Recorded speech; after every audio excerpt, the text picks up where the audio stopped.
this is strange. But I didn't think a lot of it. I just took some Advil. I was getting this pain and I wasn't even thinking that it could be cancer. 100%. I just thought people get leg pain. Well, my pain was so bad. And so I had a very tough quality of life for the last few months. When they called me about my results for my PET scan, this cancer had come back and the cancer was everywhere. This diagnosis of stage 3A took place in 2017, end of March, going into April. It was the result of having an itchy mole that had changed colors and textures surface-wise. It's something I waited too long to get checked out. I'm aware of that. I don't dwell on it, but that's what it was. It was a mole on my back that I needed to get checked out. And I went to my primary care doctor. She said, I think we need to get this checked out further. I'm going to refer you to a dermatologist. My primary care doctor referred me to a dermatologist who got me in within a week. I went to the dermatologist. I had that mole biopsied. One of my biggest memories was being in the room and the nurse telling me, oh, worst case scenario, it spreads to your lymph node. If it is anything, if it is cancerous, worst case, just worst case. Thank God I went to the doctor, but I got it biopsied, and then pretty quickly they called me. I was at work. They called me, the dermatologist called me and said, we need to dive further into this. It's definitely something that we need to clear your margins. I didn't know anything about melanoma that much.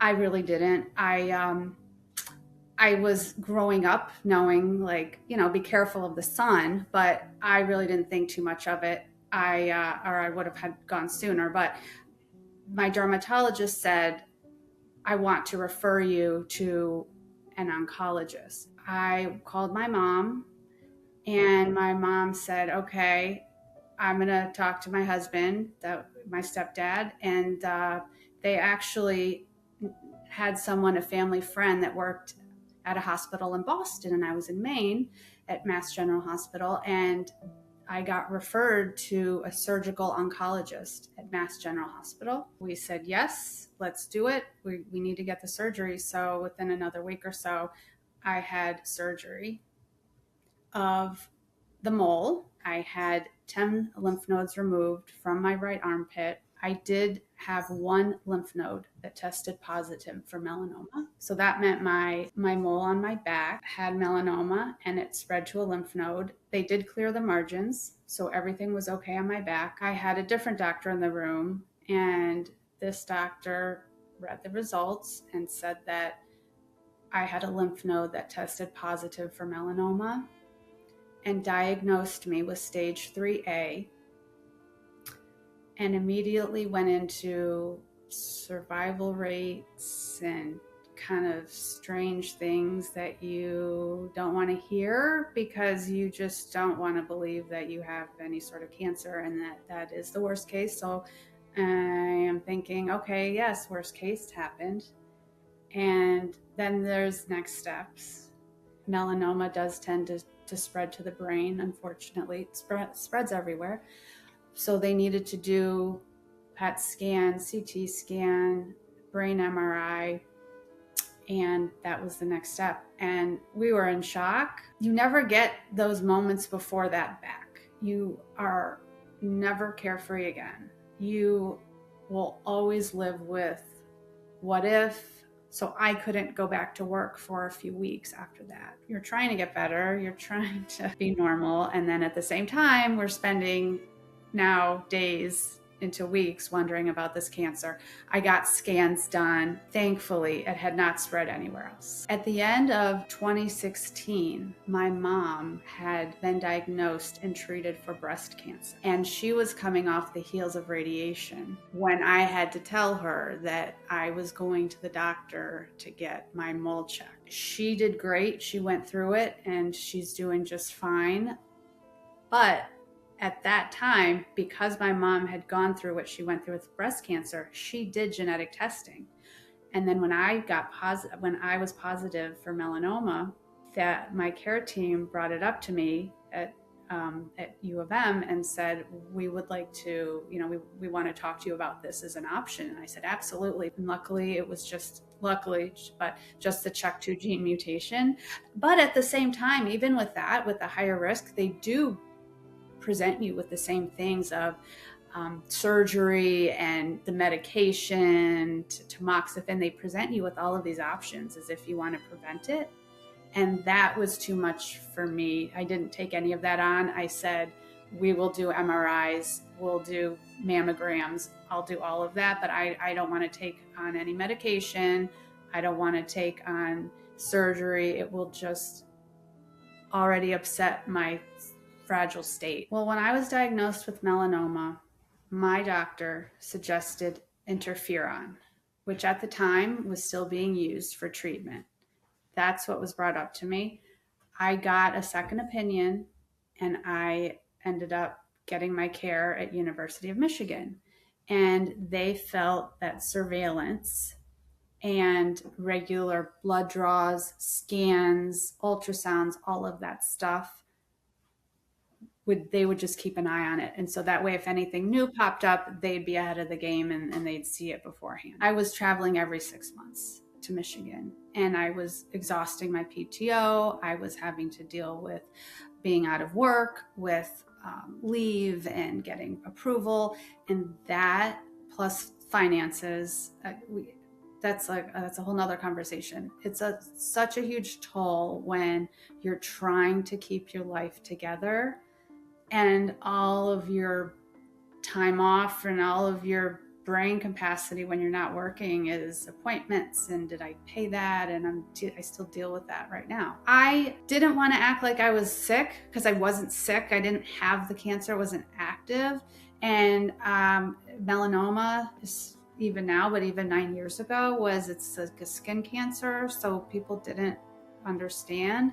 And so I just lived my life where, oh, okay, I knew I had this big thing, but I'll just go on and do it type of thing. I didn't want to talk about it a lot either, because if I talked about it, that made it real. It had been 5 years, or almost 5 years. So I was starting to be in the flow of, okay, I'm getting checked every 6 months. I get to Michigan.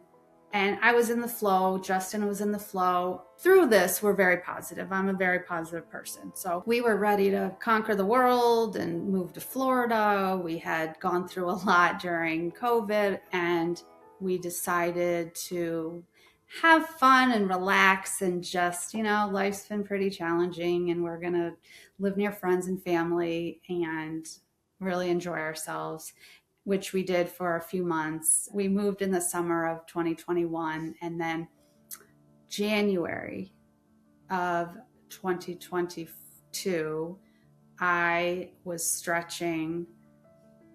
I was on Instagram and I was just scrolling around, and it said to release the tension from your hips, one of those posts. And I said, oh, okay. So I just do stretches. Just stretching, nothing out of the ordinary, nothing that would harm me or be unsafe. So I do stretches. And then the next 2 days, I felt like you do after you overdo it working out, but it didn't feel like a regular strain. I had my lower back on my left side, and down my leg, my hip, excruciating pain. It just, the months went by and I just was getting excruciating pain. And I went to see my doctors and they said, oh, just, maybe go to an orthopedic specialist. So I was in Florida and I went to the orthopedic doctor and they give me the, because I'm giving them my symptoms, but it doesn't match what they're used to seeing. So they put me in PT. That doctor couldn't decide what was wrong with me, so he sent me to another doctor in the practice. That doctor ordered a spine MRI.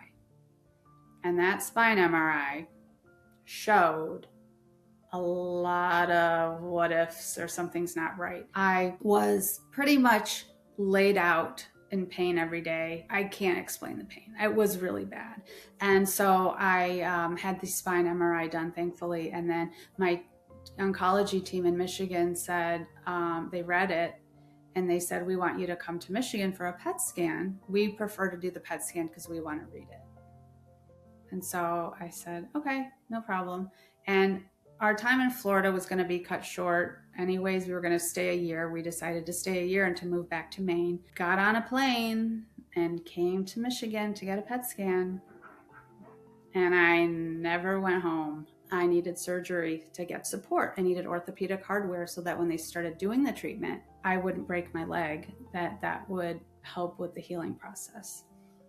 So when they called me about my results for my PET scan, this cancer had come back and the cancer was everywhere. The cancer was in both my femurs, more so in my left side where it was, I needed surgery. I didn't feel it in my right side, thankfully. And it was in my pelvis, my hips, my spine, it was in my stomach. And they don't know everything based on the PET scan. They can read it and say, this is what we think, but then you need to get biopsies. Thankfully, I got here, I'd say within a nick of time before everything was like, so I immediately started treatment when I got here. Justin drove up with our dog at the time. And it's infusion day. I have my hot chocolate. Justin's gonna give you a little tour. The TV's up behind Justin. I'm watching the Food Network. We just started going to appointments because we had to get everything found out. We needed to get everything solidified. You don't just jump on a bench and get radiation. There's the consult, there's the mapping, there's a lot to it. There's the biopsies, there's a lot that you have to get done before that they start everything. So my husband got here and we went to our appointments. I started immunotherapy right away and I started radiation right away. And I had fantastic results. It took time and it wasn't immediate, but I started to see results, like the spots in my stomach, the tumors in my stomach, things were getting better, thankfully. Though at the same time, my body was still cooking it. So then I had a pain in my butt and I had to start PT because I had had surgery. So on my left side and with the hardware and everything, they have to make sure I have balance and that I'm stable. So they put me through to PT who wanted me to do a squat, and I just did a squat, and that did not do so well for the tumor in my tush, and that exploded, and that was painful, and that was a 24-hour ER visit, and then that was the start of more radiation. And you can't stop. You can't stop, and you can't assume because you're on one medication or you're doing something this way. You've got to keep on with how you're feeling and communicate that with your team, because there's changes that they can make to what they're doing or how frequently or what you can take. I had my routine CT scan and blood draw, everything I do every 3 months for scans. And my doctor called me on the way to New England, and she said that she saw a spot which looked like a tumor on my kidney. And this was in June of 2025. And it was like, really, like, we're on this path. We're doing really well, really. And lo and behold, it was melanoma. So yay, it was melanoma, not kidney cancer. And she suggested switching me back to the original immunotherapy drugs I was on. I was all for it, but the first time I had gotten pancreatitis. You know, you get scared a little bit, like, is that going to come? Am I going to get pancreatitis again? And is that going to be enough? Because I had to go off of it. And is my body going to react to it? Is it going to work? Or what are my other options? Because you feel like as you're going through a cancer journey and you've had different things, you don't want to run out of options. And she said to me, you know, you have the option of radiation. And I said, I want to talk to the radiation team. I've had this done many times before. I know them. I'm very comfortable with them. I've had great results from radiation and I felt very comfortable. So she said, okay. She said, absolutely. That's up to you. She didn't want to push anything on me. So I went and met with my radiation team and they said it's a spot that they can reach very easily. And none of the other areas would be touched because with radiation, you can't go back on the same spots. And so they said, they explained it like it's like a hat on top of my kidney. And I said, all right, I can manage this. I can do this. So I immediately went back on the original immunotherapy drugs and I went on radiation. I have been living with cancer for years. They're still monitoring a spot on my spine. I get so many MRIs and scans. I'm in this all the time. So when this new spot on my kidney happened, it was, what is going on? What are we going to do? Because we're going to treat it obviously, but this is my life. This is our life. What are we going to do? So we went through treatment, but we remembered that it's important to have fun. And which is, I just have to throw this in because this is what helped me and saved me in the last year. We said, let's go to movies. Let's go to Saturday matinees. Let's when they open. So we just made sure through all of this that we were doing things to have fun. We went to see all the good movies on a Saturday, Sunday morning. We made plans. We took trips when I was feeling okay. The little things in life, you have to take advantage of those times when you're feeling good and when you can be on the go, because it's going to fly by. Time flies by. And then also you don't feel good and you can let that just suck you dry, which it's very easy to do and it happens a lot. So every day I remind myself that I can't put my brain so in it that I'm upset about it. So I went on prednisone and I felt really good. I hadn't felt that good in 4 years. And I started taking advantage of that. I was up early. I started a routine by getting up early, going to bed early. I started doing yoga. Justin and I started doing yoga every morning. It changed our day. We just created a routine for ourselves that we loved, and we planted our porch garden, our herbs. So I went back on immunotherapy when my numbers, my blood work was better. I was still on prednisone, but that went down, that got lowered. I went into 2026 thinking, you know, a lot of stuff has happened in the last year that we weren't expecting. And we're just, you know, we're rolling with it, but we're taking care of ourselves. So I've had a spot on my spine for now, I think it'll be 2 years. And the kidney spot, finally, I got in April a CT scan and showed no evidence of that area, no scar tissue. I then started with Justin a podcast just in the last few months because we're living with my parents, his in-laws. This is our everyday life. This is it, folks. Like, I'm going to live it to my fullest, and he is too. And so we decided we wanted to talk about it from having melanoma for me, but we live with it daily, and a husband and wife's perspective, because there's what I've gone through, and you forget that, like, your people are going through it with you. Oh, well, I hope it's melanoma because that's what I'm being treated for. I don't want another doctor for any sort of other cancer, and God forbid, I don't want that. But we have 4 of us and 2 dogs. It's pretty cool, and we're still living it. There's no time. There's no thoughts on going anywhere or moving. I have appointments all the time, so we're we're good. We're in a good location, but we travel. That's something that Justin and I do get to do, and we work on that so that we can get away. And I call it like I'm in my cancer bubble here, so I've got to get out of that. And then when we go out of town, doesn't matter how far or wide, but getting out of it where you're not in your zone of appointments and getting calls and making the calls and all of that. You're not in it. I don't know how everyone does it, but we all do it in our way, and you just have to be reliant on taking care of yourself and then with the people around you. I'm very proud of myself. First of all, everyone should be proud of themselves, and it's important to be proud of yourself. You have to advocate for yourself. You have to take care of yourself. You can do it, but you've got to work at it.